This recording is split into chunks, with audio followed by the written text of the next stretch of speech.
Yo, halo. Assalamualaikum warahmatullahi wabarakatuh. Nggak ada yang jawab nih. Waalaikumsalam warahmatullahi wabarakatuh. Ya, welcome back to Kisum Podcast. Kali ini di High Pods.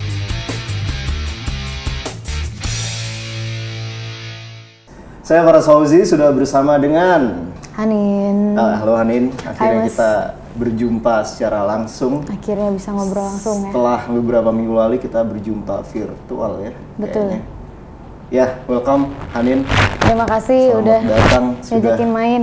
Iya, main-main di studionya Hai ini akhirnya ini Hanin tamu kedua di minggu ini setelah beberapa pekan lalu kami juga kedatangan Mbak Jinan Laeticia. Kali ini Hanin akan nge-share banyak info terutama tentang EP terbarunya ya, yang berjudul Roman Picisan yang baru rilis kapan nih waktu itu? Rilisnya di 10 Desember. 10 Desember EP-nya. yang digarap bareng Om Ahmad Dhani. Nah, sebelum kita lebih jauh tentang EP kamu yang Roman Picisan itu, apa kabar nih Hanin? Baik. Standar banget ya? Iya, standar pembuka pembicaraan. Ya nggak apa-apa lah ya, kita kan baru ketemu gitu kan secara langsung. Terus tadi kesini naik apa? Naik delman, naik mobil. Naik mobil guys, tadi hujan di luar. Hujan banget ya? Hujan banget. Nah, Hanin, kalau misal kamu nih aku manggilnya pakai Mbak atau enggak sih? Neng sih biasanya. Neng, ya Neng Hanin. Jadi Neng Hanin ini adalah sosok yang sangat produktif ya dalam beberapa tahun terakhir ini. Bisa dibilang namanya mulai dikenal udah sejak 6 atau 7 tahunan yang lalu ini nih. Iya. Sejak mengikuti ajang pencarian berbakat itu kan 2013 atau 14. Setelah itu Hanin makin produktif dengan katalog musiknya, terus ada album juga. Setelah itu udah 2 album kan. Setelah itu dan kali ini apa sih Nin yang kamu harapkan dari jenjang karier kamu ke depannya gitu? Ini kan biasanya ditanya di akhir nih aku tanyakan di depan aja nih kayak gini. Mantep. Pengen terus bisa membuat atau memberikan sesuatu yang baik aja sih, yang baik, positif. Syukur-syukur bisa menginspirasi teman-teman gitu aja sih. Hal yang positif dan menginspirasi buat banyak orang lah ya. Itu dengan cara berkarya doang atau gimana nih? Melalui karya, melalui apa yang aku bagikan di media sosial kan kadang-kadang kayak nggak cuman karya aja kan. Entah itu dari postingan-postingan, seenggaknya posting-posting yang baik-baik gitu. Siapa tahu kan bisa bisa Memantik. Ya, memantik banyak orang untuk bisa berkelakuan baik juga gitu. Betul. Kita langsung aja nih ngomongin materi terbaru dari Hanin, yaitu EP Roman Picisan yang baru dikeluarkan 10 Desember lalu. Mengandung 4 lagu, saduran dari lagu-lagu ikonik dari Dewa 19. Sebelumnya emang kami udah cerita yang kalian bisa cek juga di IG Hai Online, tapi kita akan mengupas lebih dalam lagi tentang proses kreatif, terus proses produksinya. Kamu bilang kan kemarin itu berlangsung sangat cepat dan cukup spontan ya, proses-prosesnya itu. Tapi gimana awalnya kamu bisa milih 4 lagu itu nih? Boleh diceritain lagi nggak? Jadi sebetulnya waktu pertama kali diajak kolaborasi sama Om Dhani, dipinta untuk kirim list lagu. Kayaknya waktu itu sekitar 6 atau 10 laguan gitu. Terus kayak gue sempat ngirim ke sana 10 lagu itu.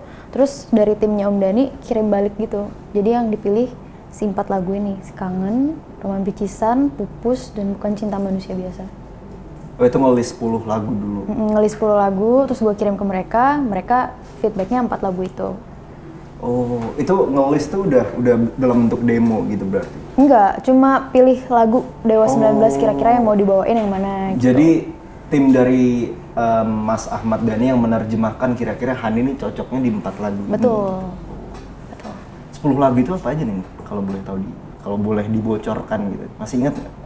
Lupa ingat sih, tapi kayaknya memang 4 lagu itu ada di 10 list lagu itu. Kalau nggak salah ada lagu Cinta juga dimasuk.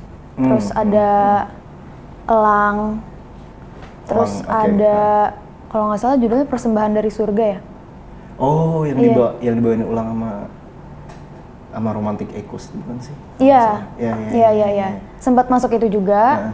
Terus sempat kayak mau ada yang di medley juga waktu itu, cuman akhirnya yang jadi 4. Dan 4 itu yang tapi kalau boleh jujur nih, itu 4 lagu yang sudah dipilih oleh kamu bersama dengan tim Ahmad Dhani itu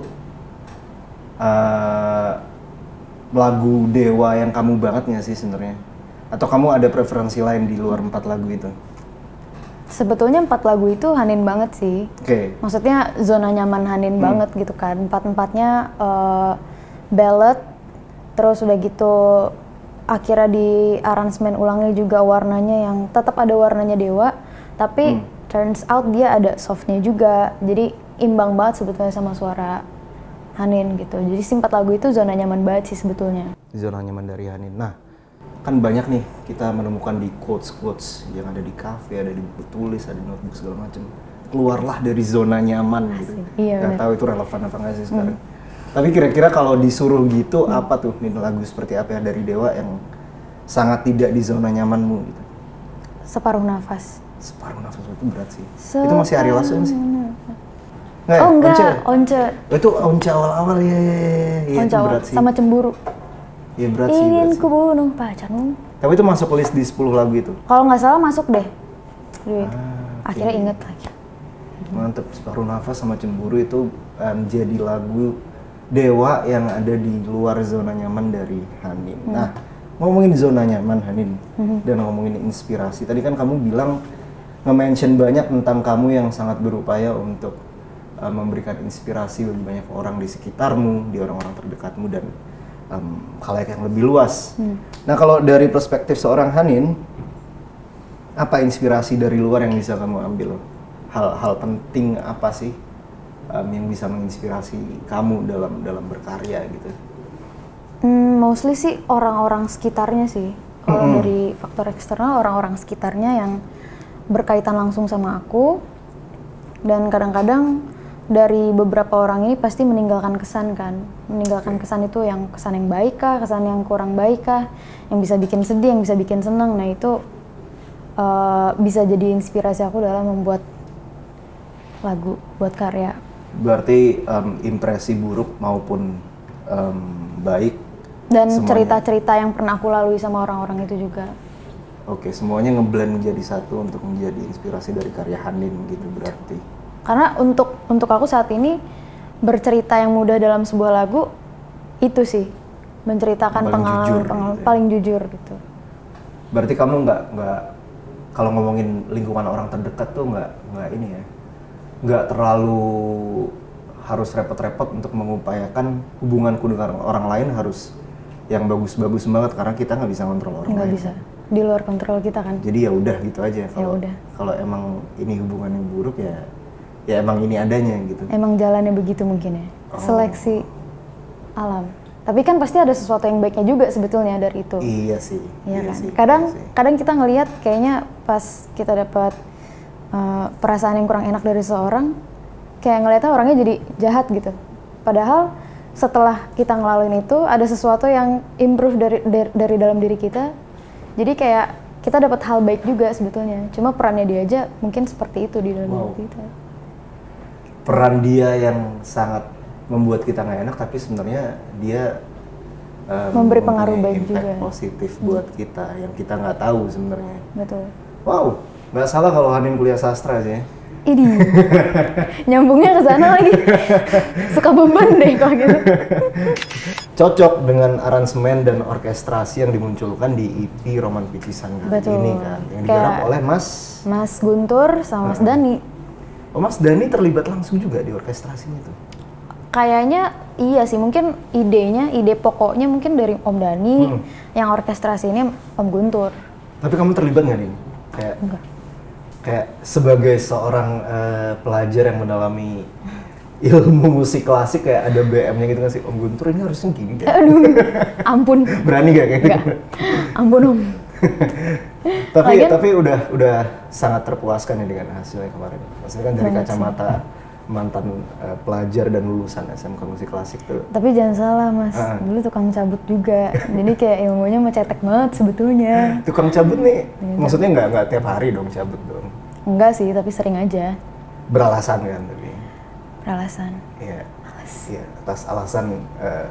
Jadi itu keluarlah dari zona nyaman itu menurut Hanin adalah nggak usah terlalu repot-repot untuk mengambil teori-teori yang ada di sekolah, yang penting praktek. Yang penting praktek. Jangan ditiru ya tapi. Nah, kembali lagi ke awal karir kamu, Hanin. Kita agak alurnya agak maju mundur nih sekarang. Dulu kamu dikenal setelah mengikuti ajang pencarian bakat itu, terus kamu cover lagu nih di media sosial, di YouTube segala macem. Yang paling terkenal kan waktu itu Akadnya punya Mas Ismi, Pengen Teduh, sorry. Nah, inget nggak sih coveran lagu apa yang paling bukan paling oke, yang menurutmu paling disuka? Paling disuka boleh kali ya, paling disuka tapi nggak, sebenarnya kamu nggak suka, cuma paling unik lah. Paling unik? Tapi gampang maininnya. Ada nggak sih cover lagu kayak gitu? Apa ya? Paling unik Lu banyak banget sih cover lagu ya? Iya, banyak banget sih. Belasan, ratusan mungkin? Puluhan mungkin ya. Oh. Puluhan. Yang paling unik itu lagu apa ya? Atau gini deh, yang lu pasti adalah preferensi masing-masing orang, kayak lu ketika pertama dengerin lagu itu, anjir ini lagu nggak banget deh. Terus setelah dimainin, dicoba karena ada ya entah apapun, akhirnya dimainin enjoy dan enak. Ternyata ada nggak momen seperti itu? Ada. Boleh disebutkan? Nggak apa-apa ya? Nggak apa-apa ya? Kita terbuka, open-minded. Kaum open-minded. Waktu itu ada satu lagu yang awalnya pas lagu ini kayak udah banyak banget yang dengerin. Kayaknya awal-awal kayak dengerinnya biasa aja gitu. Kayak nggak kepikiran buat cover juga sebetulnya. Judulnya Waktu Yang Salah, lagunya Mas Firsa Idol atau Firsa Besari? Firsa Besari. Kalau yang Idol Firza nggak sih? Iya, sorry. Mas Firsa waktu itu, aku dengerinnya awalnya kayak biasa sih, maksudnya nggak ada sesuatu dari lagu itu yang bikin aku pengen banget jadi pengen penasaran bawain gitu. Terus tapi waktu itu dikasih dorongan oleh orang-orang sekitar kayak coba dong bawain lagu Waktu Yang Salah gitu. Akhirnya ya udahlah kita coba kan, aku coba bawain Waktu Yang Salah. Kayak waktu itu bikin aransemen ulangnya sama temenku juga. Terus akhirnya pas setelah di aransemen, pas udah dibawain, ternyata lagunya asik banget sih. Akhirnya bisa masuk ke lagunya juga. Bisa vibing gitu lah ya? Bisa. Firsa Besari, lagu lu biasa aja. Enggak, sorry. Mas Firsa, kita kan mau ketemu nanti ya? Oh iya, ini nanti first time? Kalau jadi first time. Nanti. Oh iya? Kalau itu jadi tahun berapa tuh berarti cover lagu ya Mas Firsa tuh? 2019-an ya? 2019. Oke. Terus yang ini dong Lin, ceritain ketika lo banyak kolaborasi sama artis-artis bule, artis internasional. Ada berapa sih? 3 atau 4 itu bahkan kemarin. Ada Pink Sweats juga kan? Ada Pink Sweats, ada Neve, ada Christopher, Joshua Ledet, sama Lucas Graham. Tuh, banyak banget. Yang pertama siapa? Yang pertama tuh? Pertama Lucas. Banget Joshua Ledet. Okay. Itu dia waktu itu, tapi nggak sampai ngeluarin single waktu itu. Cuma dia sempet ke Indonesia terus nyanyi bareng waktu itu di Java Jazz. Terus yang kedua itu Christopher, dia dari Denmark, waktu itu sempat bikin single yang 2 bahasa gitu.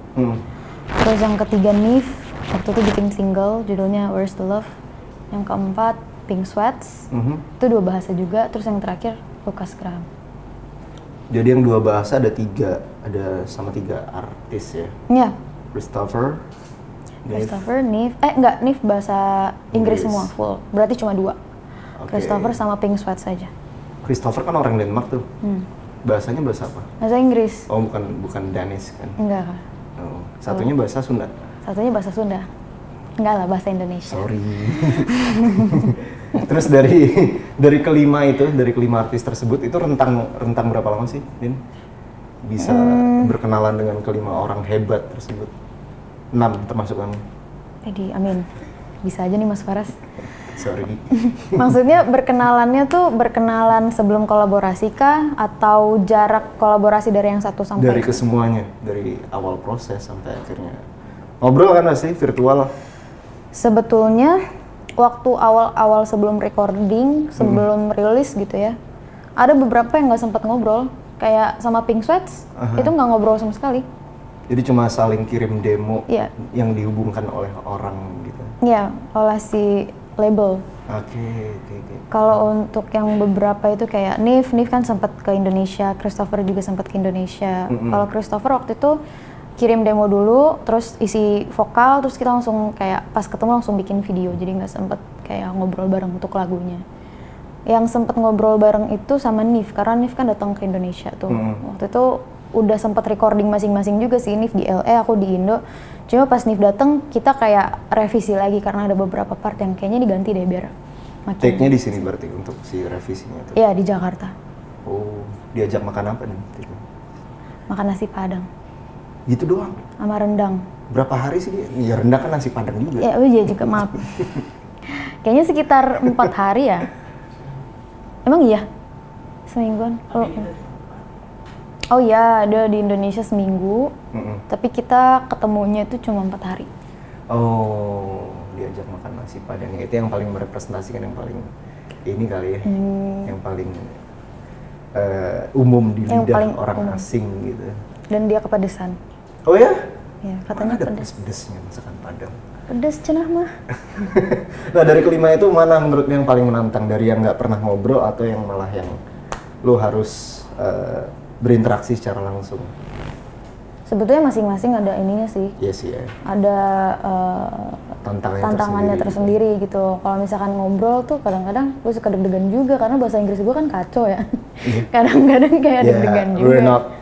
Iya kan? We're not native speakers. So iya, jadinya kadang-kadang suka deg-degan gitu. Terus suka yang kalau ketemu tuh nggak tahu kenapa jadinya lebih kayak takut gitu untuk pengen ngegimana-gimanain si lagu gitu kayak waktu sama Nif gitu. Karena ada dianya jadi kayak nervous gitu, lebih berasa nervousnya. Cuman kalau misalkan kita LDR ngerjainnya kan kita nggak ada ngobrol ya, nggak ada ngobrol kayak mau digimanain nih lagu gitu kan. Tiba-tiba dia ngirim vokal terus kayak harus nyesuaiin juga. Nah, pas nyesuaiinnya itu karena ngejagain supaya partnya kan balance, supaya pas didengar kayak nggak ada yang dominan salah satu gitu. Itulah part yang lumayan challenging. Oh, oke, mantap. Nah, kita balik lagi ke karya terbaru dari seorang Hanin. Baik. Yang tergabung dalam EP Roman Picisan. Ada tuh highlightnya ya yang baru keluar belum sampai sebulan ini kan, 10 Desember. Dan secara fenomenal lagu Roman Picisan yang kamu nyanyikan kembali versi Saduran dari kamu itu menggegap gempita. Anjir, bahasa gitu banget. Nggak, itu aneh sih. Menggegap gempita. Tahu-tahu jadi marak banget gitu di TikTok. Jadi back sound ya untuk menggunakan versi dari kamu itu Roman Picisan yang part di refnya maksudnya atau verse atau chorus. Itu standar aja sih redaksional. Perasaan kamu gimana sih? Ini kayak udah banyak banget sih sebenarnya kan ya, perasaannya gimana gitu. Tapi tetap menarik untuk dijawab. Iya kan? Iya dong. Gini aja deh, in one sitting, yeah. untuk ngecek konteksnya adalah ngecek si Roman Picisanmu tuh yang ada di TikTok. Kalau lagi gabut itu ngepoinnya bisa berapa lama tuh? Sejam bisa nggak? Enggak lah, nggak nyampe. Paling lama 20 menitan. Hanin nggak segabut itu, friend. Dia masih sibuk banget pasti untuk bikin karya-karya lainnya. Biar jadi back sound terbaik juga di FYP TikTokmu. seperti roman picisan yang sudah digunakan oleh nggak tahu ratusan ribu pengguna lah, pokoknya mungkin jutaan sekarang kali ya. Nggak tahu deh, belum lihat lagi terakhir. Tapi amin. Iya, terakhir sih ratusan ribu sekian, mantap banget sih. Dan kalau boleh mengomentari roman picisan versi ini tuh roman picisan banget sih. Roman picisan banget. Yang sampai kasihan gitu ya waktu itu. Kasihan kan? banget asli. Kan karakter suara lu kan kayak tipis apa sih? Lu mendeskripsikan suara lu tuh apa sih nih? Karakternya? Aku juga nggak ngerti mas. Iya. Kayak tipis-tipis, lemes gitu ya? Lembut kayak, tapi kasihan gitu kalau dengerin roman picisan gitu. Iya. Makanya gue ceritanya sampai kasihan kan waktu itu. Ya lo bilang lebih kasihan, iya juga sih. Liriknya apa sih? Malam-malamku bagai malam seribu bintang. Malam-malamku bagai malam seribu bintang yang terbentang di angkasa bila kau di sini untuk sekedar menemani, untuk melintasi wangi yang selalu tersaji di satu sisi hati. Gila, itu scale-nya juga susah sih kalau dengerin, kalau ingat nadanya gitu. Kalau bisa sih nih? Bisa dijawab sih. Bisa ya mas? Gue bingung lagi jawabnya. Gak tahu juga sih mas. Itu scale-nya susah banget loh lagu itu. Udah mah liriknya susah diapalin, maksudnya nangis itu kalau orang yang lagi sedih mah ya. Asli. Nangis itu nyanyiin lagu itu tuh roman picisan, kangen. Yang lu pilih kenapa gitu-gitu semua sih Nin? Naluri kayaknya. Naluri emang bawaannya pengen sedih aja. Naluri untuk bersedih. Kayaknya gue lebih mudah mengekspresikan kesedihan daripada kesenangan. Iya, sempet ceritain waktu itu kan. Iya. Iya gak sih? Iya. Kalau apa sih waktu itu lu ngomong apa sih Nin? Kalau bikin lagu cinta tuh paling mudah untuk ya paling jujur. Paling ya udah nulis, nyanyi, jadi. Oke, walaupun sakit. Dan Hanin bilang waktu itu kalau sakit tuh dilewatin aja, nggak usah di ini ya. Nggak usah denial. Tuh. Kalau kata anak-anak zaman sekarang nggak usah denial gitu. Eta bisa. Rasa sakit tuh ya sakit mah tetap ada ya pasti ya. Pasti. Kalau sakit mah sakit ya, cuman justru kadang-kadang si sakit itu yang jadi nyawa di dalam lagunya. Iya sih, iya. Kalau kita inget lagu-lagu evergreen yang pernah ada, pasti si pencipta lagu itu punya masalah sih. Iya. Entah dengan diri dia sendiri, entah dengan orang lain, terutama kisah romansa ya. Karena itu yang paling dekat dengan kita kan sehari-hari. Nggak tahu sih, cuman gue ngerasa gitu kalau gue. Pembicaraan kita kali ini yang panjang lebar sekali. Terima kasih Hanin. Terima kasih Mas Faras. Kedepannya apa plan Hanin? Tadi udah ditanya tapi nggak apa-apa. Untuk karya, ya. Terutama. Palingan kedepannya masih nulis lagu, masih single-single keluar apa sih? Kedepannya mau ngeluarin single, keluarin single, nulis-nulis, iseng-iseng. Siapa tahu dari iseng itu bisa berbuah sesuatu. Ya kayak gitu-gitu sih kedepannya, doain aja. Ya doain aja yang terbaik buat Hanin dan buat kita semua terutama. Dan itu tadi Hanin sudah berbagi ceritanya yang banyak sekali sama kita, walaupun lebih banyak lagi yang dikulik sih. Kedepannya nanti mampir-mampir lagi ya Nin ya? Iya dong, insya Allah. Insya Allah. Terima kasih sekali Hanin. Dan kalian juga bisa ngecek obrolan kami sebelumnya dengan Hanin ada di Instagram Hai Online. Kalian scroll aja agak di tengah, itu masih ada, masih seger banget. Sukses terus untuk Hanin kedepannya, untuk karirnya dan untuk inspirasinya semoga makin lancar, semoga makin cemerlang untuk segala macamnya. Dan oke, this is it. Amin. Thank you Hanin. Thank you Hai, thank you Mas Faras. Thank you guys, bye.